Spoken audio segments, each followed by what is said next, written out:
Hi, and welcome to the OT is In, the podcast where we merge the worlds of education and occupational therapy to empower families like yours. I'm Sarah Collins, your host, an occupational therapist and a homeschooling parent. I've experienced occupational therapy by supporting families for over 15 years, but also through seeking out support of my own children, so I'm right here in the trenches with you. Though there is not one way to educate your child, there is a lot to consider when individualizing an education. And the goal of this podcast is to explain some of the why behind what an occupational therapist is thinking so you can apply it to your own family. Especially with my three favorite topics: executive functioning, handwriting, and sensory processing.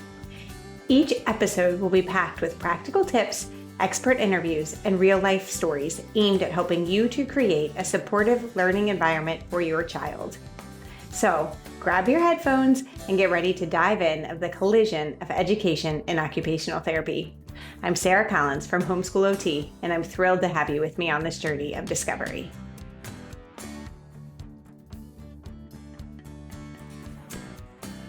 Hey, and welcome back to another enlightening episode of the OT is In podcast. I'm your host, Sarah Collins, and I'm joined today by the brilliant Dr. Victoria Dunckley, a child and adolescent psychiatrist hailing from Los Angeles. So if you're like me, you are inundated with opinions on screen time. Sometimes people are telling you people use screens for self-regulation, and you certainly don't want to deny your children that, especially your neurodivergent children. Or on the flip side, some people are telling you to completely avoid screens because of the negative impacts. And you certainly don't want those negative impacts. In fact, you want to positively influence cognitive development to give our kids every single advantage. Well, in this episode, Dr. Dunckley explains the effect of screens on the brain, including executive functioning, one of my favorite topics. But we also talk about the effects on motor skills and social skills. But the best part of this is that Dr. Dunckley is not telling you one way or the other. She isn't fear-mongering. She isn't asking for huge changes without support. Instead, we're talking about practical strategies for parents to mitigate these effects, including setting aside screen-free times and openly discussing screen usage with our children. My family recently utilized Dr. Dunckley's book, Reset Your Child's Brain, for our own 3-week screen fast. One of the main reasons is so that we could have the conversations about how we feel and how our brains react to screens. And how do you know those answers when you haven't had time without them? So during this episode, we talk some about my own experiences with each child, ranging from 15 to 8, and even the effects that I noticed within myself. So stay tuned as we unpack these critical topics and provide actionable advice for fostering healthier screen habits in your household. And don't forget to check the show notes for links to Dr. Dunckley's website and resources. This is an episode that you will not want to miss. Before we get started, I want to take a minute to talk about occupational therapy as a whole. Clearly, if you're listening to the OT is In podcast, then you have heard of occupational therapy, but maybe not the vast yet personalized role that we cover. Occupational therapy helps people develop the skills they need to perform daily activities that they specifically need and want to do. This is very personalized.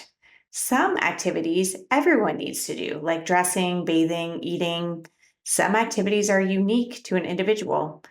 I know I don't need to know how to visually track a hockey puck before someone checks me, but my son does. So we've worked extensively on those visual motor skills that he needs. So if there are areas where your child is struggling throughout the day, an OT may be able to help. Homeschool OT supports the family to figure out the why behind the struggle and then in how to use the homeschool to help your child be successful in what they need and want to do.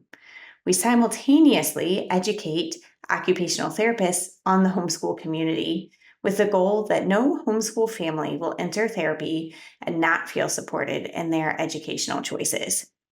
So if you have a child struggling in any activity that they need and want to do during the day, go to the webpage for this episode and download the free Why Choose OT guide.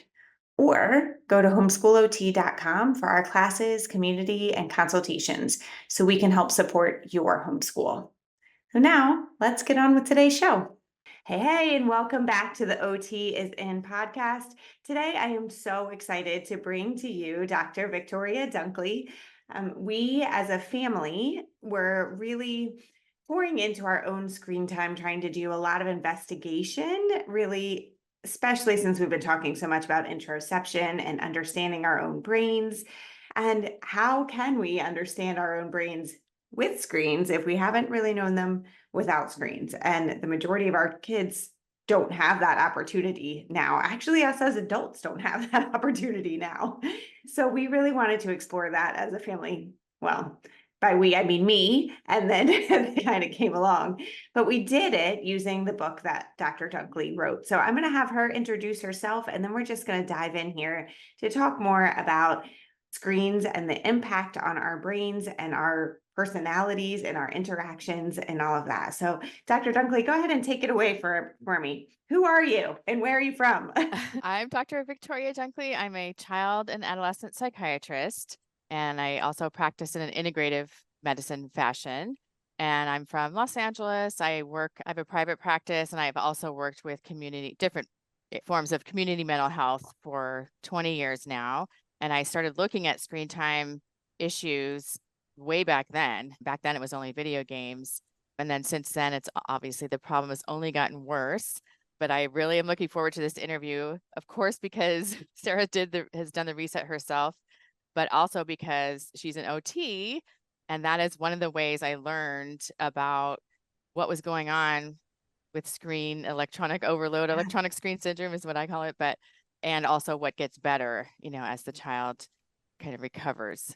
So let's just start first. You mentioned kind of what you call it, right?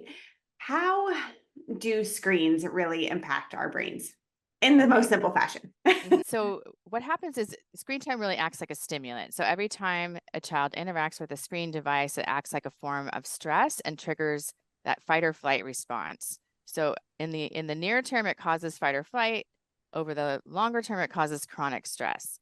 So we have all of these different mechanisms that trigger that state of hyperarousal or fight or flight, including the bright light, vivid colors, rapid scene changes. The cognitively and psychologically, it's very stimulating and exciting. And then layered on top of all that, there's often media multitasking. There's the EMFs from the device and Wi-Fi or cell phone signals, all of those things. All of those things are also stimulating and trigger that hyperarousal.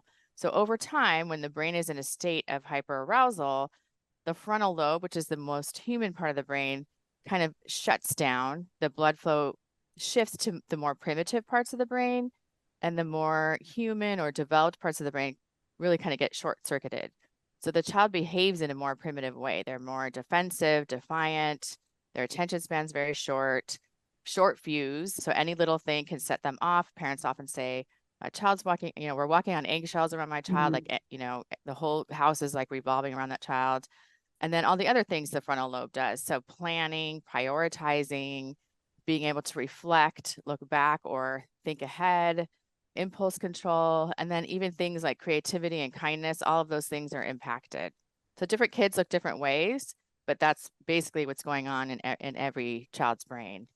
Well, you're speaking my love language when you're talking about executive functioning, because that is so much, one of my very favorite things to work through with parents. And there are, periods of rapid development within executive functioning, birth to 5, but then also around 11 and, aging up through teenage years. But we know that part of the brain does not, finish developing until around age 25 or so. Do you find that screens impact more at different ages? I think the younger you are, the more sensitive you are. As we mature, not only through the teen years and everything, but also even past young adulthood, the brain becomes more mature, kind of more, the circuits and wiring is a little bit more solidified, so that's more resilient. So I would just say the younger, the more sensitive. But that said, a young adult is going to be more sensitive and can still look really immature and like a child compared to a middle-aged adult. So it really And also just kids with underlying vulnerabilities. So that's really important too. Like a lot of parents will say, well, my one child can handle it, my other child Right. just becomes a mess. Yeah, and one of the really interesting things, as an OT, I look a lot at sensory regulation. And if kids are able to take all the information in from all of their senses, your sights, your sounds, your taste, all of that, and integrate it. So helping them to be regulated, to be calm, to be able to focus. We call this the zone of optimal alertness. So where we're able to take in information, process it, and use it. One of the things that kind of I've really struggled with throughout my time looking at screens is that some parents will say, do you know, my child really uses this to help to regulate their body and their brain. So can you help us a little bit on that? Because I know that parents are hearing this from both sides, like, and don't Hmm. really know which one to believe. Right. I think I look at it, it acts very much like a stimulant.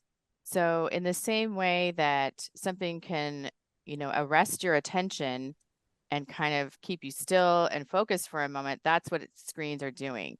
So I think to me, it's like taking a drug in that moment. Mhm. And then, so you may see some immediate calming effect or stilling effect or restraining. But then the problem is the damage that's going on underneath all that over time. So one time may not make a big difference, but when this is happening on a day-to-day basis, then everything starts to become dysregulated. So that's how I look at it, because you're using an unnatural source of stimulation to either regulate or calm, or really it's occupying them and kind of getting their attention, and so they still stay still for a minute rather than you're actually calming them. And also they're at the same time as that's happening, you're getting a lot of stimulation, but their body's still. So you're getting this mismatch between what fight or flight is supposed to do, which is that you're either running or you're fighting for your life or you're freezing. But if you're fighting or fleeing, you're like discharging all that physical energy. So it's really like a huge source of energy, and then you discharge it. But when you're just sitting there, that energy gets trapped. So it either comes out later in a tantrum, or with teens, a lot of times we see it come out as or manifest as anxiety. So a lot Mhm. of just that trapped energy. It's so interesting. I watch my youngest son sometimes. He is the one that main reason why we started this fast, because I said, I'm watching this happen. He will jump the entire time that he's playing, like jump and jump and jump, and then he throws himself on the couch and then he stands back up and he keeps going and he does it again. And I can see it. I know what he's doing then. He's trying to seek that, proprioception to calm his brain and to calm Hmm. his body. And our furniture's moved across the room, and then he's diving, and then he comes up Yes, so unbelievably rude and just exactly. nasty. Mm. Oftentimes, especially depending on the time of day, which is another question I want to ask you, but depending on the time of day, if he hasn't eaten before that, or he doesn't even notice that he's hungry or thirsty, or even, has to use the bathroom, he totally Yes. ignores that while he's in this zone. And then he's done, and I call him up and he's hangry and he has to pee, and it's just miserable. So have you, in any of your research and any of your thoughts, have you the time of day, does that make a difference as far as what children are, the effects that you're seeing? I think I haven't really noticed that per se. It probably has to do how spent they are at that Mhm. given moment. So later in the day, they've had a more, they've had to deal with more things. They've spent their cognitive reserves, and their frustration tolerance is lower. So I would say probably towards the end of the day, it just tends to get worse. And also at the beginning of the day, you have more time left in the day for them to, get that energy out. So that's probably but I know that, a lot of parents will say, oh, let my kids watch cartoons just to give him a little reward in the morning or to help get him out the door. And I always just think there's always a cost for that. So they Mhm. just a little bit have a little bit less reserve, even if you don't see any behavioral manifestations cognitively. There's a cost. So they're just have a little bit less reserve as they start their school day. What I would say, so we at the end, so we did this from May 6th through the 24th, I think. So it was 3 weeks. The week before that, we were reading this book together. So I didn't read obviously your whole book to my children. It's quite large. I did read excerpts and pieces so that they understood the why of what we were doing. I love And it. then we were leaving, driving down to Virginia we live here in Pennsylvania. So we had about a 3-hour drive. And that was the time where they were like, oh my gosh, what am I, what am I supposed to do here? But that was the best conversation that we had. And I have my daughter here wrote it out, our screen fast reflections. And that same 8-year-old Oh, that I was talking about, he said, I've noticed a difference in my anger. I feel more nicer. I think I learned it better and I wasn't rushed and I'm finding time alone. He also talked about relating more to his sister. So that we have a big age gap. She's 15 and he's 8. wow. And within that, they obviously have very, very different interests. But we've even found that, the things that they like to do on screens, it's not like they would sit down and watch a movie together or anything like that. It's just their interests are very different. But when that was all removed, they found a lot of things that they had in common. They were doing art together one day. They were both outside playing wiffle ball one day. These are the things Wow. that Yes. these relationships that we want to be encouraging that their screens were actually separating them from. Exactly. Yeah. And, Dr. Dan Siegel always talks about how kindness is the Mm, manifestation of the frontal lobe being integrated. And that is, obviously that's such a huge reward for parents because a lot yes. of times they're motivated by the child's behavior and the tantrums and everything. They just want everything to calm down. But when they see all these other things like that, Yes. the siblings getting along, sharing more, saying nicer things, noticing when someone gets hurt or their feelings are hurt. And obviously those spill over into school and, things like that too. I've had teachers say like, did you put your child on medication? Because they just seem so different. So it's just so interesting. And, those are all the lovely things or things Yes. like reading more and Mhm. being still and being just curious about the world. Like there's just so many cool things that happen. He actually took a nap one day during the week, and I would say frequently when he would get groggy in the middle of the afternoon, we've got this afternoon slump, and I'm working in the afternoons, and so that's when he would go down and play on video games and whatever. And he would think that was gonna like help him to relax and just I'm kind of sleepy. I'm just gonna go do this. And in reality, it was the complete opposite. It was Mhm. making him very dysregulated.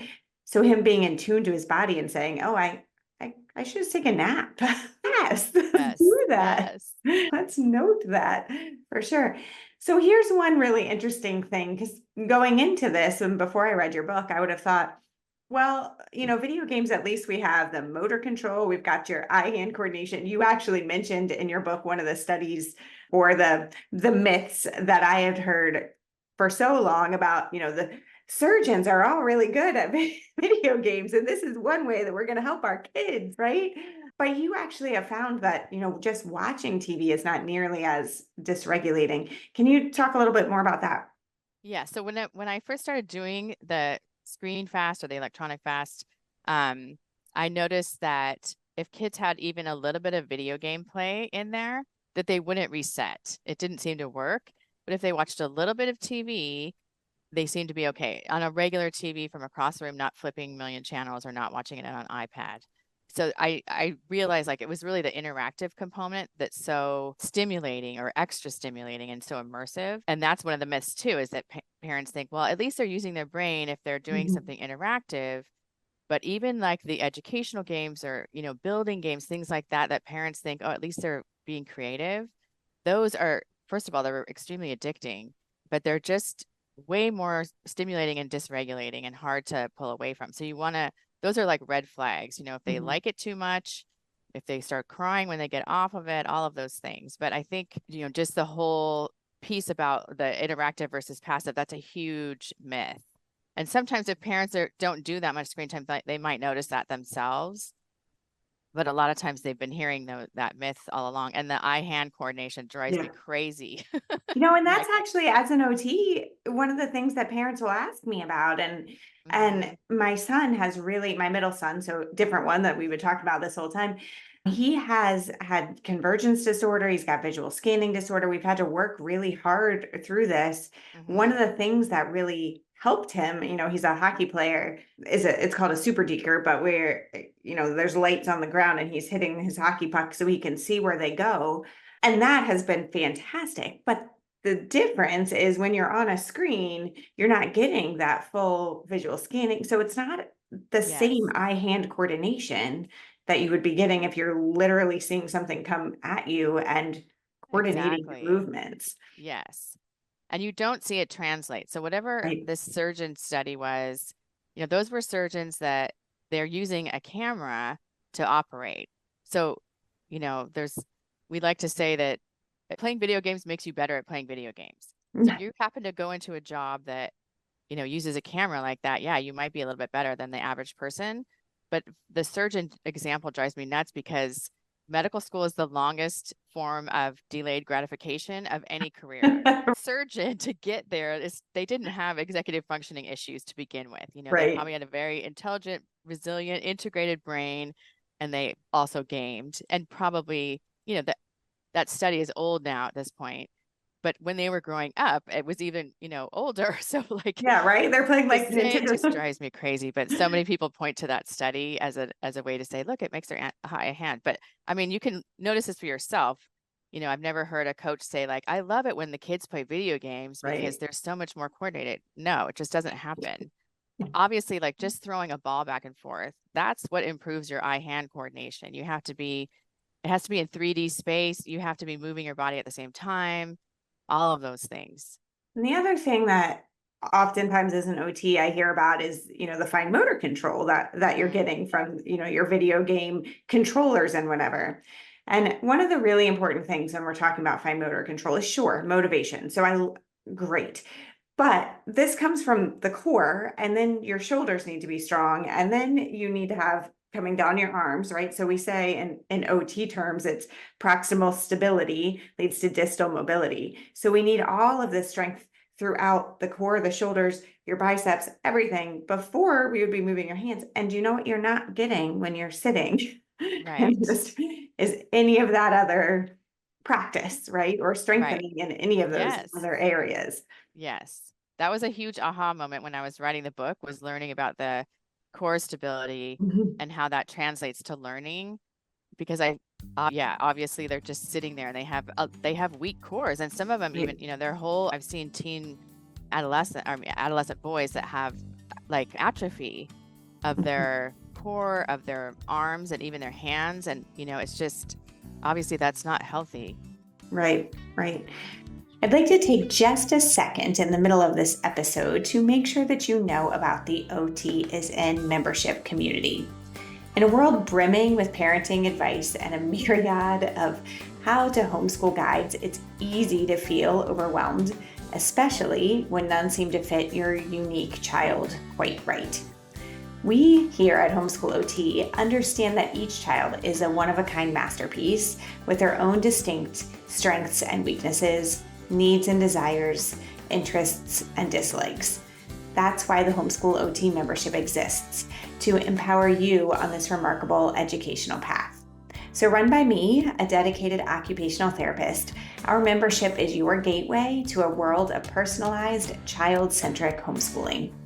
The membership offers weekly office hours for open question and answer, an exclusive resource library with printables, webinars, and even research updates where the worlds of OT and homeschooling collide.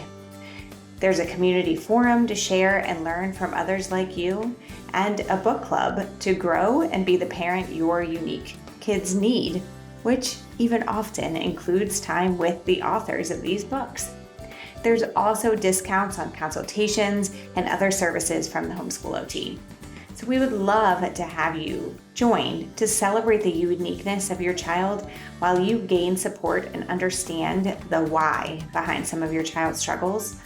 Also help to accommodate their needs and then support their successes and what they need and want to do. So go to homeschoolot.com to find out more about the membership, or even more specifically, homeschoolot.com/join-the-membership. Now, back to the show. So what are some ways, what our family did was I read part of your book to our kids, but that's based into our culture of our home. I do a lot of reading aloud and things like that. So it was kind of an easy push in. Mhm. For kids who would be more resistant, what are some ways that parents can really talk to their kids about this and encourage a whether it's a screen fast or totally being done or just like a let's back her down a bit. Yeah, I think it really is dependent on the family. If they're really entrenched in their screen time and attached to their devices, it doesn't matter what you say, they're going to, Right. try to Mhm. argue with you about it. So some families we've seen, like if they've waited a while to actually do the fast and they've been talking and talking and talking about it, that can help, but you also don't want to wait so long and lose your motivation. But I think teaching the kid, and I'm learning this more, especially I have my own child now, and I've been teaching him about screens since he was 2. Mhm. But I feel like that is really helpful. Obviously, if you get them understanding their brain and body, and then they can see if they can actually see what effect it has on themselves, but also see they might notice what their effects on their friends first or their classmates. And then, but also, once you get off screens, you have more insight. They're able Mhm. to observe things better, whether it's in someone else or themselves. So I think all of those things help. But I always tell parents, and I used to, the original title of the book was Reboot Your Child's Brain. So I used to say, like, well, talk to them about your brain is like a computer. And if you have too many programs going on, you just need to shut everything down and reboot it. Yeah. So sometimes, especially teens, that kind of resonates with them. But sometimes you just have to Just pull have the to make it plug happen. and but I think part of the preparation also is making sure you talk about validate their feelings, that if they're Right. especially if they're really distressed about it, and then make sure you're doing it with them and spending time with them and one-on-one time, not just family time, but a lot of one-on-one, because you're really rewiring their brain, and those screens are competing for those social attachment Mhm. pathways. And those pathways are, from a evolutionary point of view, are there to keep the child close to the mother, which would increase the odds of survival. So you were literally fighting, for their lives. You're fighting for those pathways, competing for those pathways. So if you just take it away without replacing it with that attachment piece, you're going to get a very angry child. Yes. I love the idea how you did it with talking with them about it, reading thing. And I think also reading to them instead of just talking to them does help, because it's like you're learning together versus you're Right. talking at them. And also I admitting how it affects you yourself as the adult. I think that is key within this whole thing because our kids were watching us too. My husband did it as well. Now, granted, he at work was on his computer. There are things that we need to do. Mm-hmm. I set a timer, and when I would come into my office and would set a timer because, a lot of the way that homeschoolers find me across, the nation and the world is through social media. But can I tell you, and this is one way that we totally recognize that our attention is a commodity. Is that when I would be posting every day and frequently and scrolling and things like that, a lot of my views, of people, of the things that I would push out or put out were triple, almost quadruple of what they would be when I was going through the screen fast. Basically, saying, you're not on here enough, we're going to punish you. And that was just so eye-opening to me of, you know, when I'm trying and working and really my purpose in social media is not for me to scroll through and to find out, who had a baby, although I love knowing that, but that's that's not really what it is. For me as homeschool OT, it's been to share the information of occupational therapy and homeschooling and how they collide. And if that's not going anywhere, unless I am taking in all of this and from social media, it's actually not fulfilling the purpose, right? It's making me have to do something. So what I do with that, I'm not sure. I haven't quite figured Uh-huh. that out yet, but it was very, very eye-opening. But what would you say, I guess, to, parents who are leading by example and those of us who are working, and they're like, I can't do this. Mhm. So what are some tips or tricks or things that you have had the parents do to be a good Yeah. example? I think trying to, well, first of all, like getting rid of, if you can't, like all social media apps on your phone, definitely getting rid of notifications. Mhm. You can still use social media on a browser. I don't even think people realize that. If you Right. need to do it for work purposes, try to delegate as much as you can if you have to use social media for work. But also just kind of corralling, like I try to have 2 times during the day where I'm emailing, texting, whatever in the morning and one in the afternoon, and then try to have the other parts clear. And then also discuss this whole plan with your child. Say Mhm. like, okay, I do have to use it for work, but I'm just going to use it between this hour and this hour when you're home. Ideally, you wouldn't use it at all after they get home from school. But if you have to, try to designate an hour or whatever you need. And then around that time, that's screen-free time. And another thing that's helpful is being accountable for that. So if you say, oh, just a second, I have to text something really quick, Mhm. and let your kid call you out on it. They love doing that. And then I have And like, can be hard. first thing that parents do is say, including me, is I'm doing something for you, or I'm doing Yeah. something for work. So, but the parent should have to pay a tax. So we say like, you have a tax jar, and it's like a swearing jar, that kind of Mhm, mhm. idea. The parent has to put some money in there, and then every time they violate the rule, and then at the end they can, you put it towards a pizza party or something like that. Right, right. So I think that's really helpful because it levels the playing field so that parents are accountable too. And then having conversations where you ask the child, how does it make you feel when I'm on my phone when we're together? Mhm. And then not getting defensive. Don't, just letting them talk, validate everything they're saying, and then you finish it by saying, yes, I'm going to work on those things. You can call me out on it when it's happening. I'll keep working on it. I think those conversations are extremely important. I call it my first child is my book is this book. I've been working on this Mhm. issue for 20 years. And I just said to my son the other day, like, because we saw a picture in a book of this dad looking at the computer while he's talking to his son. And I said, oh, he's disengaged. And I said, how would you describe that? And he said, rude. And Mhm. I'm like, yes, it is rude. I'm like, I hope I never do that. And he goes, you do. So like, even when you're aware of it, you still do it. But those little insults or injuries or rejections, they add up over time. And then Right. when you get into the teen years, that, affects the attachment or their trust that you're going to be there. And that's when things get really, really risky, Mhm. especially for girls these days. So I think, having those conversations is so important.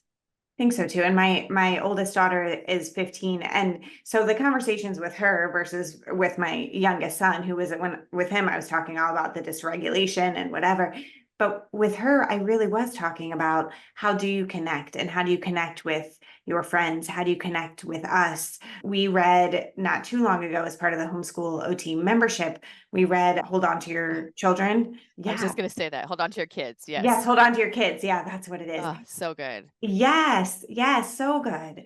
And the more and more that we're encouraging screens or allowing screens or whatever into our homes, the less and less connected to us that our children are. And that has long-term effects. Yes. Wow. And even her thoughts with her friends, when she was on the screen fast, she was laughing because she would go out like, they're still doing the same things together. They're still going out to, get pizza or whatever. They play volleyball on Monday nights.